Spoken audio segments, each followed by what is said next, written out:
Notre peuple qui sommes sur terre, que ton amour soit respecté, que ta paix soit reine, que la lumière règne en ton cœur et vaincre en prince les ténèbres. Sois pour toi-même ton espoir d'aujourd'hui. Pardonne-toi tes horreurs, car c'est le seul chemin vers la liberté. Ne te soumets pas à l'aliénation, mais délivre-toi des larmes. Amen. Dans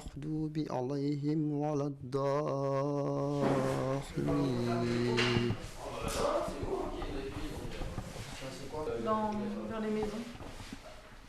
Alors, si vous devez choisir une lampe. C'est comme ça aussi le Pakistan, c'est comme ça. La construction, c'est les mêmes ou quoi? Oui, oui, comme ça. Ouais, j'aime beaucoup Pakistan aussi. Oui, j'aime beaucoup. Très. Peut-être, je pense que tu vas m'inviter un jour et on va aller visiter le Pakistan. Ah oui. Ça te fera plaisir d'aller avec moi? Oui. Et qu'on verra avec le temps. Allez, maintenant, déposez. Ok, c'est bon. Ok, c'est merci. Bon. Stop. Stop. Stop. Stop. Stop. Stop. Stop. Oh. Ça c'est quoi ça? Ça c'est quoi ça? Tu dis? Tout dit, c'est pas ça. Non, je parle pas l'anglais, désolé. Oh d'accord, désolé, je ne parle pas français. Mais tu te débrouilles pas mal quand même. Pas ça. Elle travaille. Vous ne pouvez pas? J'ai dit tu te débrouilles pas mal en français quand même, je pense. Pour moi, je m'appelle Baldé Aliou. J'habite à Strasbourg depuis un petit moment. Bon, aujourd'hui, je suis là où se déroule le marché Noël. Bon, je suis en train de faire l'installation dans de bonnes conditions. Voilà. Bon, on espère aussi que ça se passera très bien. Ouais, le marché Noël. On est là, je suis là avec l'équipe aussi, on est tous ensemble. On est en train d'observer les choses, comment ça se passe. Ouais, bonjour, je m'appelle Diallo Mamadou Diao. Je suis venu en France le mois de septembre. Je suis là aujourd'hui pour le projet de offre de Noël. On est là aujourd'hui pour vous montrer comment notre projet ça se déroule, quoi. On est là aujourd'hui pour vous montrer des choses pareilles, quoi. Moi c'est Ali Kamara. Moi je suis là, mais je suis là dans le cadre des études. J'étais au Maroc, j'ai fait mes études au Maroc et je continue en France. On est sur ce projet-là aussi, pour être scolarisé, parce que moi je suis un mineur. Je suis pas marié. Ouais, je comprends comment vous êtes venu, je sais. Du courage, tout va se bien passer. Vous êtes dans les bonnes mains. C'est le plus important. On appelle Maouloud. Maouloud, c'est la naissance aussi du prophète Mahomet. Sallallahu alayhi wa sallam. C'est pas dans notre culture comme ça. Depuis moi, je suis né jusqu'à présent, je n'ai même pas fêté d'anniversaire. Ça ne vient même pas dans ma tête parce qu'on n'est pas. C'est pas l'anniversaire, mais il y a d'autres qui le font. Mais c'est pas écrit du fêter l'anniversaire.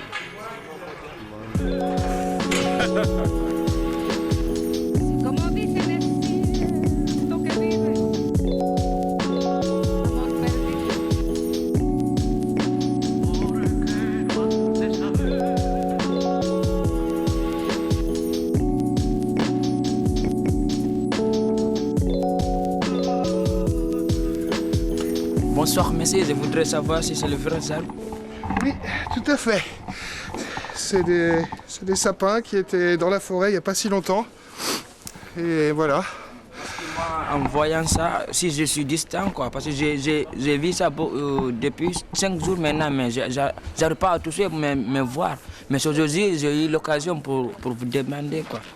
Oui, c'est sûr qu'il ne doit pas y en avoir beaucoup en Afrique, des sapins comme ça, c'est sûr. Maintenant, je vois. Ça m'a choqué, quoi. Voilà. C'est en Afrique, je n'ai pas vu. C'est des arbres qui poussent que dans la montagne, là où il fait très froid. Là où la neige va tomber. Là où il y a de la neige, exactement, oui.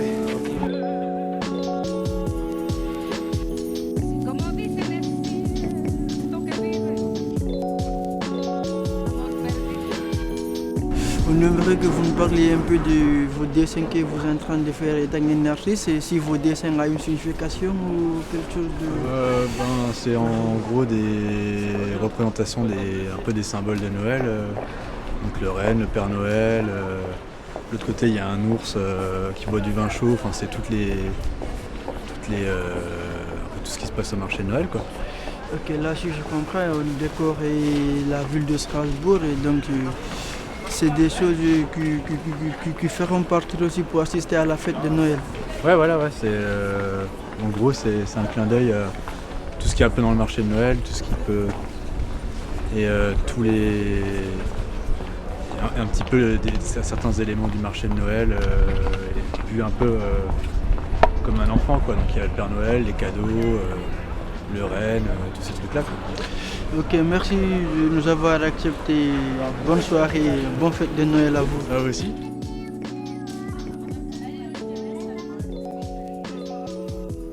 On va faire des bredela, après on va les manger. Et c'est parce que à Noël, on mange des bredela. Ils sont gentils avec nous et ils nous ont expliqué comment faire des bredela. Parce que les enfants, ils retiennent pas toujours comment on fait des bredela et les adultes, ils savent mieux parce qu'ils ont une plus grande cervelle. Dans une partie de la fraternité, il y a une partie qui veut dire l'amour aussi, l'amour d'être ensemble, de tous être ensemble. Et là, c'est ce moment qu'on fait. Parce qu'il y a tout le monde qui s'entraide et moi, je trouve ça cool. Dimanche, c'est Noël. Ça.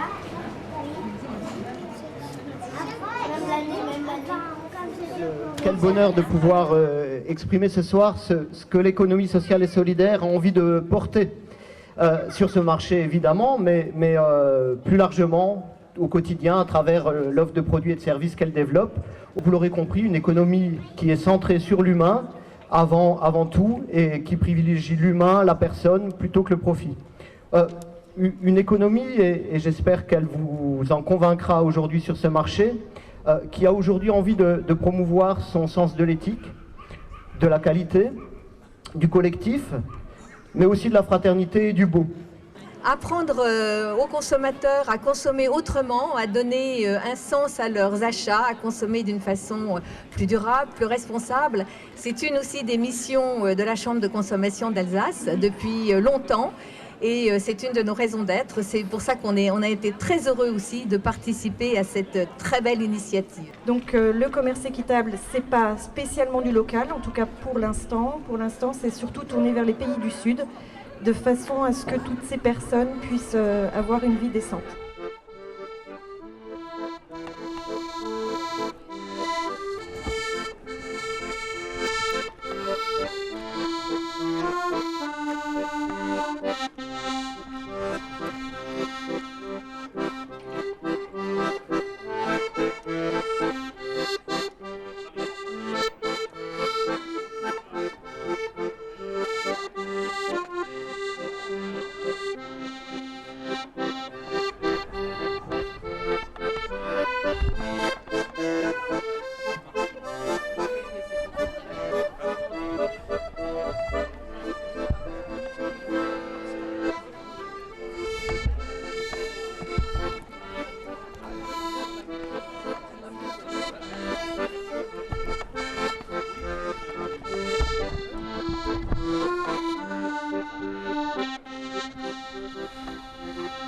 Mon voyage vers la France, des problèmes. Non seulement j'étais avec mon oncle, je vivais avec lui. Voilà, je faisais tout avec lui parce que c'est lui qui s'occupait de moi lorsque j'ai perdu mes parents. Voilà. Donc c'était un terrain de foot. Et il avait un ami en Italie, bon, je ne connaissais pas trop. D'après lui, il avait un ami en Italie. C'est ce domaine-là pour pouvoir m'aider à évoluer dans le foot. Et puis, lorsque on est venu en Libye. Et puis voilà quoi. Bon. Un jour, ils sont venus nous chercher la nuit pour traverser, pour venir en Italie. Bon, je me dis, il y avait beaucoup d'hommes. Arrivé au bord de mer, on dit, tout le monde ne peut pas partir. Ceux qui ont eu la chance d'embarquer, voilà, c'est eux qui sont traversés. Donc lui, depuis ce jour, lui et moi, on ne s'est plus revus. Depuis que tu es en France, tu vis un peu plus à la ville? Oui, depuis que je suis en France, ici c'est un nouveau monde qu'on a découvert. On a entendu, mais si on ne venait pas ici, peut-être alors quoi, on allait devenir des oiseaux. Mais quand même, peut-être c'est Dieu qui avait décidé ça, qu'un jour on allait se retrouver ici en France pour découvrir un autre monde, qui est des belles choses qu'on n'a jamais vues chez nous. Si tout est bien placé pour les gens, où les gens doivent passer, où un vélo doit passer, où les voitures doivent passer, tu vois. Donc c'est bien, ouais, bien organisé par rapport à chez nous. Donc j'aimerais qu'un jour, chez nous aussi, ça doit être comme ça.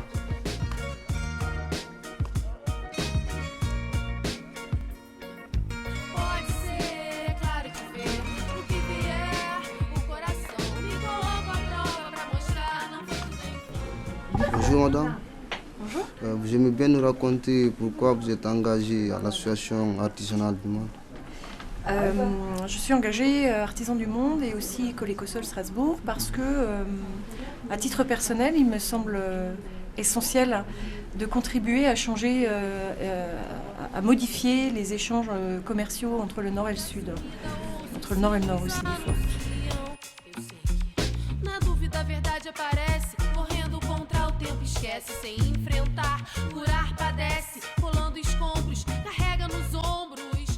Pourquoi est-ce qu'il faut changer la donne?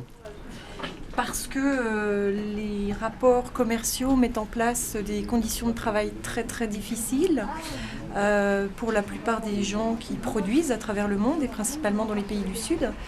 Ce qui amène parfois des débordements dramatiques avec des personnes qui n'ont même pas de quoi se nourrir en travaillant et en gagnant 2-3 petits sous. Parti en quelle année du pays? Non, mais j'ai quitté la Guinée en 2008. Je suis allé une fois. Je suis allé en 2015. Mais j'ai quitté la Guinée en 2008 pour les études au Maroc. Chaque fois, s'il y a l'élection, ou l'élection communale, ou l'élection législative, ou l'élection présidentielle, il y a toujours des grèves, il y a toujours des problèmes. Mais à part ça, des fois, il n'y a pas de problème. Et le moment où il n'y a pas de problème, ça représente combien? Le travail recommence, tout le monde part au boulot. Tout le monde essaie de gagner leur part. S'il y a de manifestations, tu ne peux rien faire, tu restes à la maison. Ça aussi, c'est pas bon pour l'économie du pays. Par rapport à ça, c'est selon les opposants, ils peuvent dire ok, les 26, on peut faire du mars, ou les 30 mai, on fait du mars. Tout ça commence petit à petit ou ça grandit comme ça. On peut dire un mars, ça devient une manifestation jusqu'à arriver à grève, jusqu'à une semaine sans travail.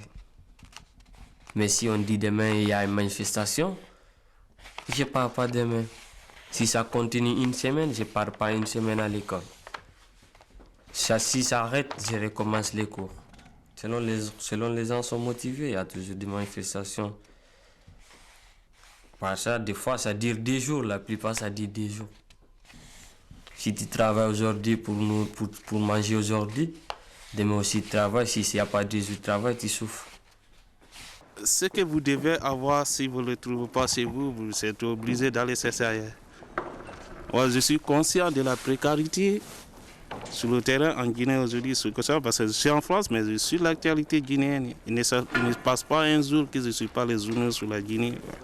Le massacre du 28 septembre, au stade du 28 septembre, qui a poussé beaucoup de zones à l'exil parce que certains ont perdu leurs parents, leurs frères.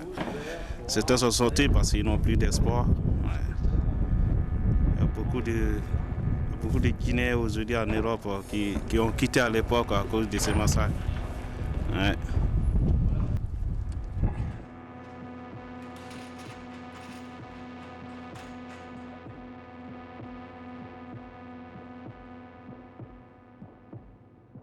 Ça vous paraît important qu'il y ait un marché Noël avec des commerces équitables? Est-ce que vous voyez un lien entre... Oui, oui, ça a un sens parce qu'on a l'impression en même temps de faire des cadeaux. Pour les gens qui pénètrent ici le disent. Ils disent que c'est donner un sens à leurs cadeaux en fait. En même temps, ils font des cadeaux à ceux qui sont proches d'eux.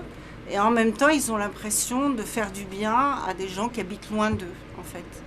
Donc, à la boutique, on entend souvent cette réflexion du fait d'être content de faire un cadeau qui a du sens, en fait. Et d'avoir Artisan du Monde qui est représenté sur un marché de Noël, c'est aussi un message peut-être, parce que pendant la période de Noël, on pense aussi beaucoup aux autres. Donc... Voilà, c'est faire des cadeaux autrement et en étant plus proche justement de ceux qui ont moins, qui n'ont rien ou qui... Voilà.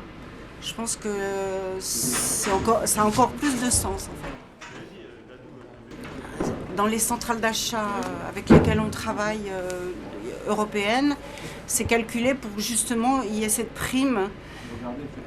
Il y a le prix du produit du travail, il y a le prix du marché, mais on garantit un seuil toujours de prix du marché pour qu'il n'y ait pas... Vous savez, sur les matières premières, cacao, tout ça, il y a des hausses, des baisses. On essaye de garantir un prix toujours... Si ça monte, on paye le prix fort, mais si ça descend, on ne descend pas en dessous d'un certain prix. Ça, c'est garanti. Et il y a toujours la prime qui leur permet alors ça se fait au sein de la coopérative, mais qui leur permet donc de financer des choses de scolarité, d'hôpitaux, où en Inde les femmes seules ont énormément de difficultés à vivre, qu'elles soient veuves ou abandonnées. Et du coup, c'est une coopérative qui n'englobe que des femmes seules qui travaillent. Les enfants travaillent, je crois, à partir de... Bon, depuis... Les mères aussi, et tout le monde s'en va au champ. Tu vois, donc, du moment, même si tu connais rien, ils vont t'apporter au champ. Même s'ils vont te déposer là-bas, pour pouvoir travailler. Voilà, comme ça tu grandis. Au fur et à mesure, tu essaies de travailler aussi, même chose comme eux, quoi. Il n'y a pas de machines comme ici pour aider les gens, pour ne pas que les gens souffrent trop. Mais si il y avait la machine, ça allait encore nous aider beaucoup. Tu vois, pour que les jeunes aussi peuvent faire quelque chose à côté. Peut-être s'il y a la machine, le jour il faut gratter la terre, on peut prendre la machine pour gratter la terre. Maintenant, peut-être ça peut durer un jour. Maintenant, les autres jours, on peut aller prendre pour faire d'autres activités. Mais ici, à que ça, il faut gratter au moins 3 états, 6 états pour pouvoir gratter. Tu vois, c'est dur. C'est dur. C'était en 1906 que la Guinée a été récupérée par la France officiellement comme une colonie. 1906. De 1906 à 1958, on était sous la domination française. Et cette histoire, ces liens historiques, ça existe toujours pour les différents régimes qui se sont succédés, même si à un moment donné ça se fait, mais la France reste toujours le premier décideur du sort de la Guinée en matière de coopération, en matière de politique internationale.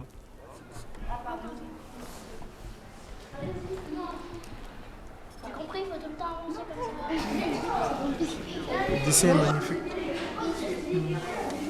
C'est bien fait, c'est joli. Quoi. Ça te rappelle quelque chose? Ouais, un village. Poulet, des canards, des dessins, des animaux. On a à peu près la même chose chez nous aussi. Je suis né à Abidjan. Après le décès de mon père, je suis allé au village.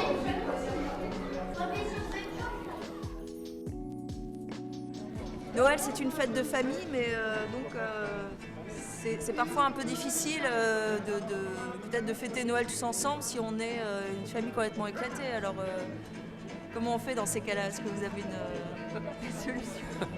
Alors, déjà, la notion de famille éclatée, elle est un peu étrange. Parce que justement, ce qui fait famille, au-delà de la définition classique du terme, c'est les liens. On pourrait se demander si une famille éclatée est encore une famille. Elle l'est sur le plan biologique, sur le plan des liens du sang, mais le mot famille, il signifie beaucoup plus que juste les liens du sang. Déjà, on le voit dans notre société, le mot famille est utilisé pour d'autres groupes. Hein. Par exemple, les soldats qui ont combattu ensemble sont frères d'armes. Hein, donc il y a une fraternité, donc un lien familial qui s'inscrit. On parle de famille professionnelle. Le mot famille a différentes déclinaisons et qui nous renvoie à quelque chose de plus riche que juste le lien biologique. En plus, si on élargit le scope et si on quitte la France et le XXIe siècle, dans d'autres endroits ou à d'autres époques, on voit bien que ce qui fait famille, ce n'est pas le lien biologique, mais une relation soit symbolique, soit sacrée, soit une relation d'entraide. Donc on pourrait interroger comme ça finalement, une famille éclatée, qu'est-ce que ça veut dire? Ça veut dire quelque chose pour nous, parce qu'on met beaucoup l'accent sur les liens du sang, mais est-ce que c'est vraiment pertinent? C'est difficile de répondre comme ça.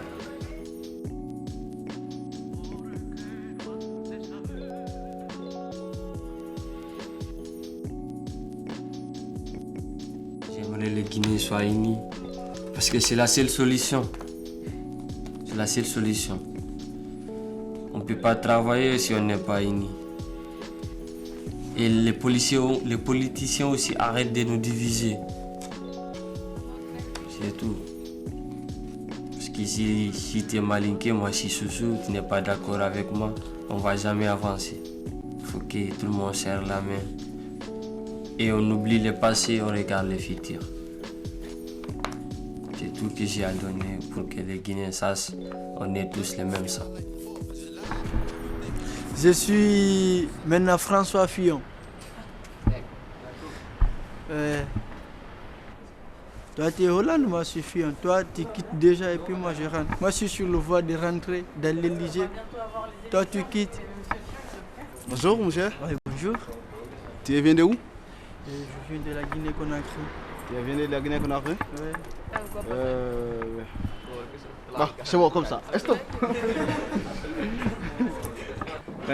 Comment ils ont su que vous êtes des mineurs ou que vous avez avec des papiers ou pas? Vous êtes venu comme ça dire mineur? Comment ils ont vérifié que vous êtes mineur? Vous venez avec des pièces d'identité, des documents, comme des actes de naissance.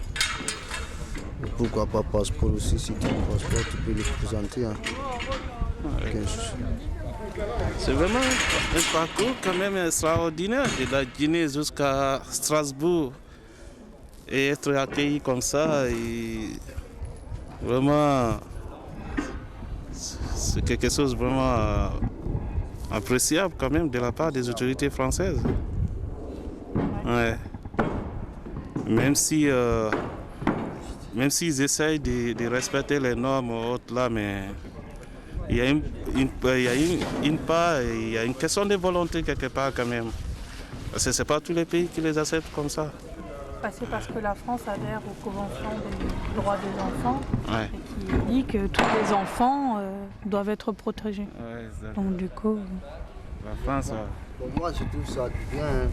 Ouais, moi, je trouve ça bien. Ouais. Parce que comme dans mon pays, c'est moi en Guinée, c'est pas comme ça que ça se passe là-bas. Ils ne protègent pas. Ouais. Il n'y a même pas de sécurité. Oui. Ouais. Moi, je l'aime français. C'est nous, il y a Il y a ce qu'il y a, il y a ce qu'il est, il y a ce qu'il se passe.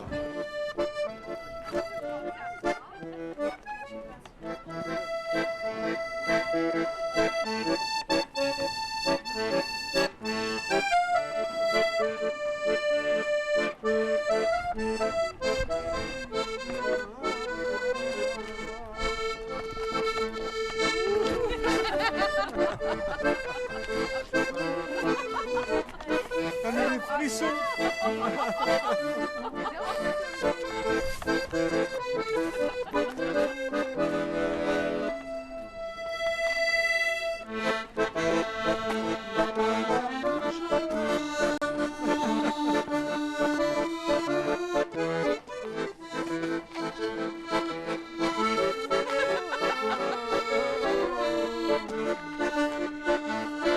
Quand même.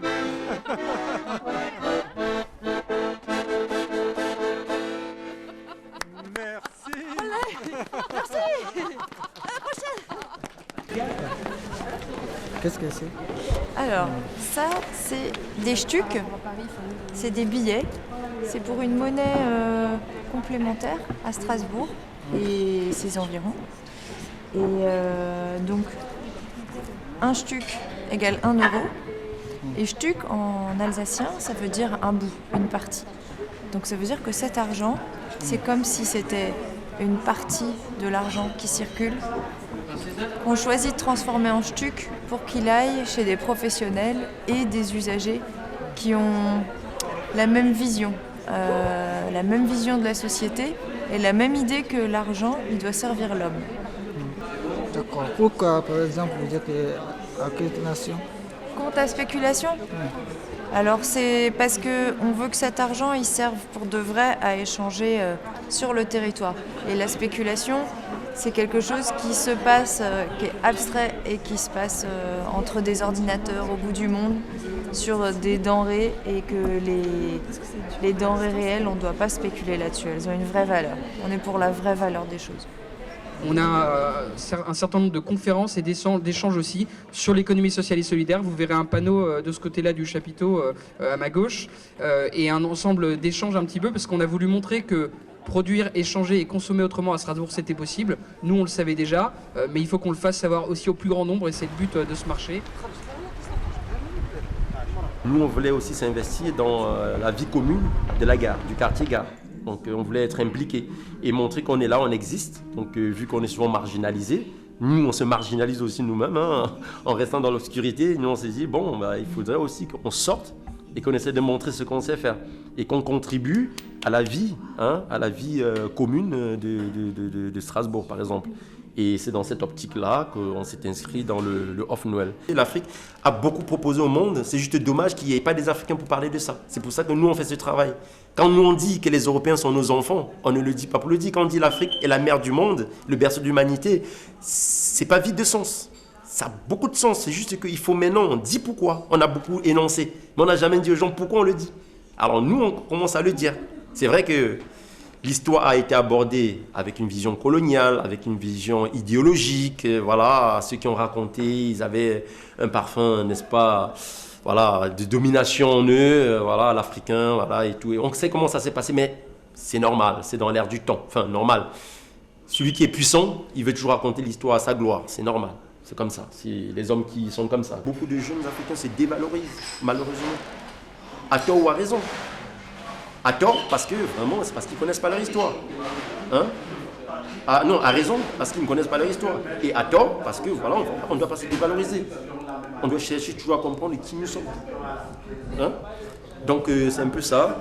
Et voilà, avec les différents objets et les inventions ou les créations culturelles, vous voyez qu'à travers la culture c'est l'âme d'un peuple. Vous voyez qu'à travers la culture, on a pu parler de l'histoire, on a pu parler de l'identité. C'est justement ça le but de ces œuvres. C'est vrai qu'aujourd'hui on leur donne plutôt une signification décorative. Mais si on voit ce qu'on est en train de faire aujourd'hui, on comprend que ce ne sont même pas c'est pas la fonction de ces œuvres. Ce sont des témoins de l'histoire. Ce sont des ambassadeurs de l'histoire. C'est un ambassadeur qui sort c'est un ambassadeur venu d'une autre époque, d'un autre temps. comme ce masque-là qui date des années 30, il raconte une histoire. Il est un témoin de l'histoire. Il raconte quelque chose. C'est un ambassadeur. Hein? C'est la mémoire d'un peuple. Personne je n'ai jamais entendu ce sujet. Donc ça m'a touché. Donc, du coup, j'ai coulé là. Il fallait que je sorte. Que mon histoire africaine, tu vois, de savoir d'où je viens, de savoir comment l'Afrique a été marginalisée, comme on dit. Et puis, marginalisée. Oui, et puis, perdu, il y a beaucoup de jeunes comme ça. Comme nous, en notre temps, on ne savait rien, on ne connaît rien de notre histoire, vraiment. Aujourd'hui, je viens de découvrir quelque chose de richesse, tu vois.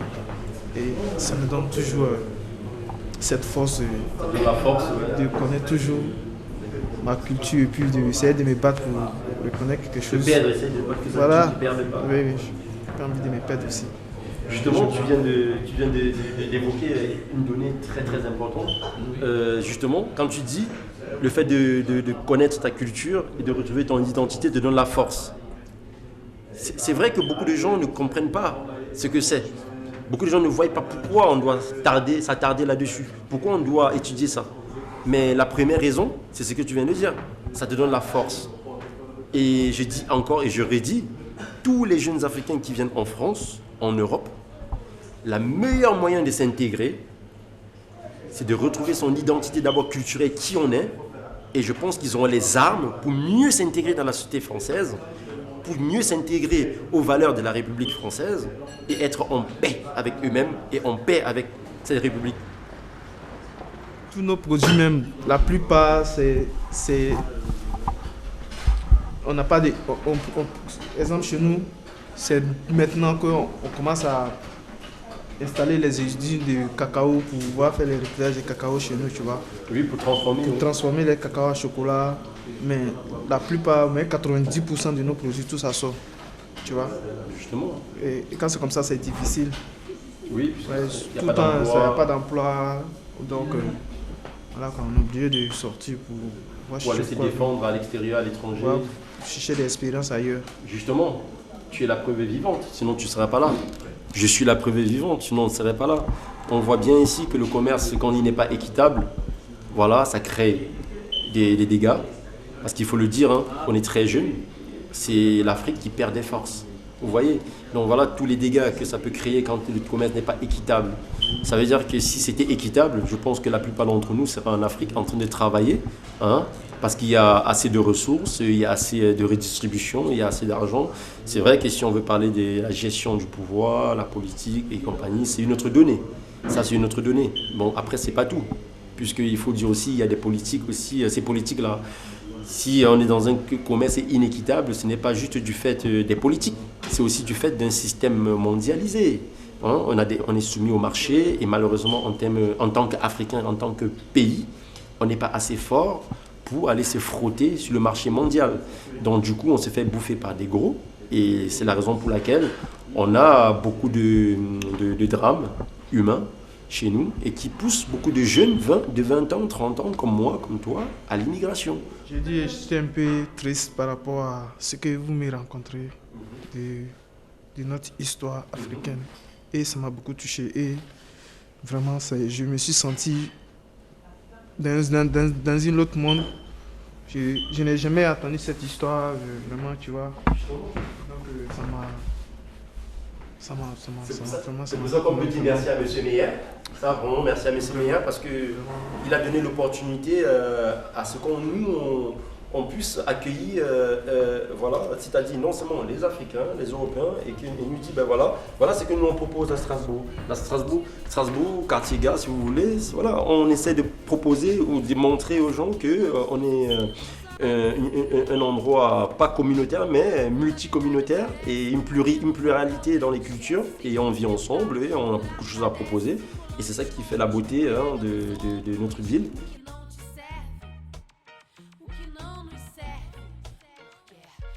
Merci à tous. C'est vrai que c'est un vrai bonheur de vous retrouver tous réunis ici ce soir. C'est vrai qu'on a imaginé ce projet il y a maintenant 2 ans. Il était un peu fou et improbable, mais chacun l'a compris, je crois. Il répondait à un vrai besoin pour la ville de Strasbourg, pour ses habitants, pour son attractivité et naturellement pour l'ESS qui bat fort en son cœur, mais qui était peut-être pas assez visible dans cette période où le commerce bat fort dans l'ensemble de la ville et où il y avait besoin d'avoir ce drapeau fièrement ancré dans la ville de Strasbourg et visible de tous ces talents que vous retrouvez dans l'ensemble de ces stands et qui sont incarnés sur ce marché. Donc c'est une grande fierté.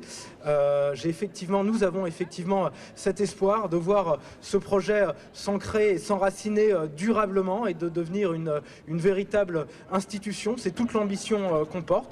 Vive l'économie sociale et solidaire, vive les nouvelles économies, vive le marché de Noël de Strasbourg et vive Strasbourg. Merci beaucoup.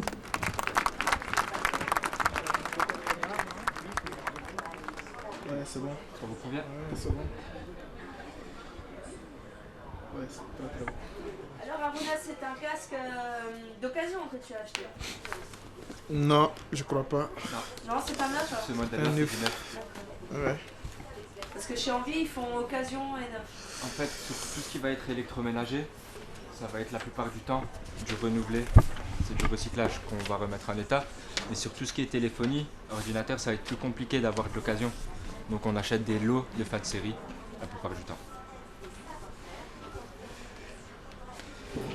Très très bon. Les fins de série, c'est-à-dire c'est les usines? C'est les grandes surfaces, exemple d'Archie ou Auchan, qui ont une fin de série qui n'est pas vendue. Nous on a des contrats avec eux pour leur acheter leur appareil à de bons prix. C'est ton premier achat, Aruna? Oui. C'est vrai? Oui. Tu as le sourire jusqu'aux oreilles. Oui, vraiment. Ça me plaît Ça beaucoup. donnera chaud aux oreilles aussi. Ah oui, effectivement.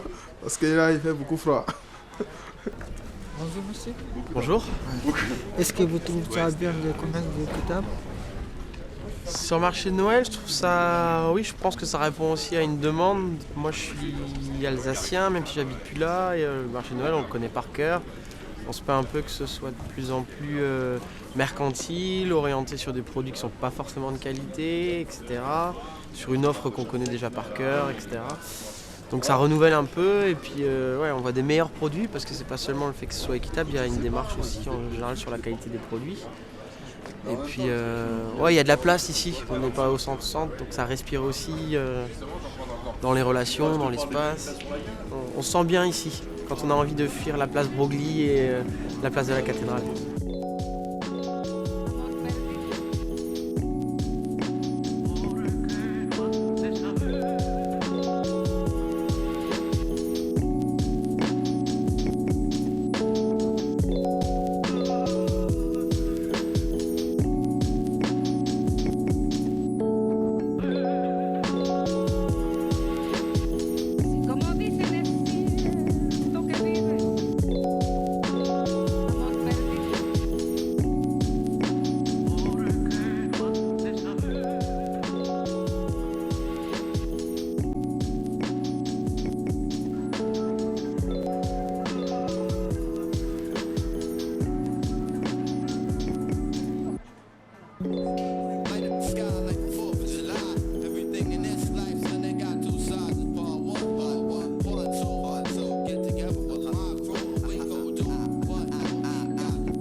Tu fais attention au doigt, hein, pas percer le doigt.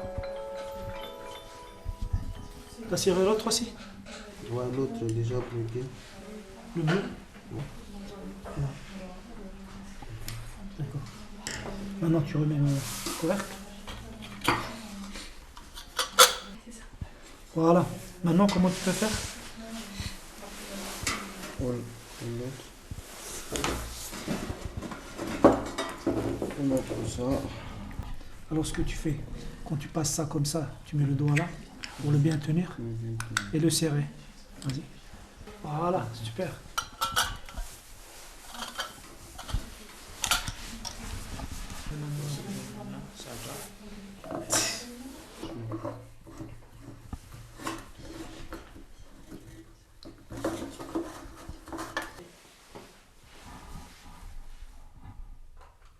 Ah, ça marche. Voilà. Bravo. C'est bon. Voilà. Ça marche. Donc avec les objets de récup, on peut faire Voilà. une petite lampe en 15 minutes chrono. 15 minutes. On a réussi, hein? Oui, on Ah, a bravo. réussi. Avec un peu d'aide, mais on a réussi. Bravo. Super. Donc vous faites que du recyclage, alors Recyclage, un peu les objets anciens, neufs, montage, assemblage. Des fois les gens ils nous ont à la maison depuis des années quoi. C'est une boîte de 1930 je pense. sur les deux, ma cuisine comme ça, avec Mon âme préférée. Le préféré celui-ci. C'est vrai? Laquelle? Je peux faire celle-là. 79 €. Elle est nickel.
J'ai la rage, les structures sont mes rouges. Faisons en sorte que cette jeunesse bouge. Et j'ai la rage et ça me dérange. Combien de fauniqués assis sans rien. Et avec ça, on les traite de vauriens. Ne baisse pas les bras, fonce vers ton destin. Le soleil se lève pour ceux qui se battent bien. Ne baisse pas les bras, vas-y pour ton l'amour. Voilà, la période de Noël est une période au sein de laquelle l'amour est tout de même au centre de nos préoccupations. Ah, elle était belle, Brigitte.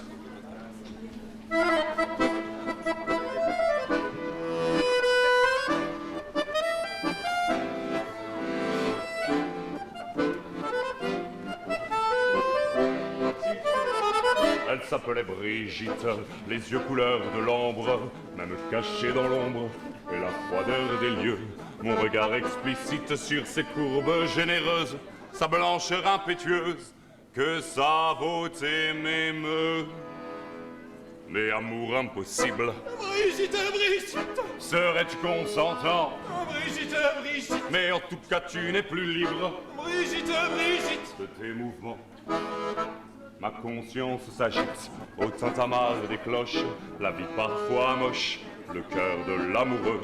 Mon regard dans le vide, à la lueur d'une lampe, j'ai la peur de la crampe. en maquillant ses yeux. Mais amour impossible, Brigitte, Brigitte, serais-tu consentant? Brigitte, Brigitte, mais en tout cas tu n'es plus libre. Brigitte, Brigitte, de tes mouvements. Je rêve que tu t'agites sous le poids de mon amour, que tu soulèves le cellophane qui t'entoure, en criant que tu m'aimes et que la mort elle-même nous aura rapprochés, retrouvant la superbe de ta beauté passée. Mais amour impossible, Brigitte, Brigitte, serais-tu consentant? Brigitte, Brigitte, mais en tout cas tu n'es plus libre. Brigitte, Brigitte, de tes mouvements.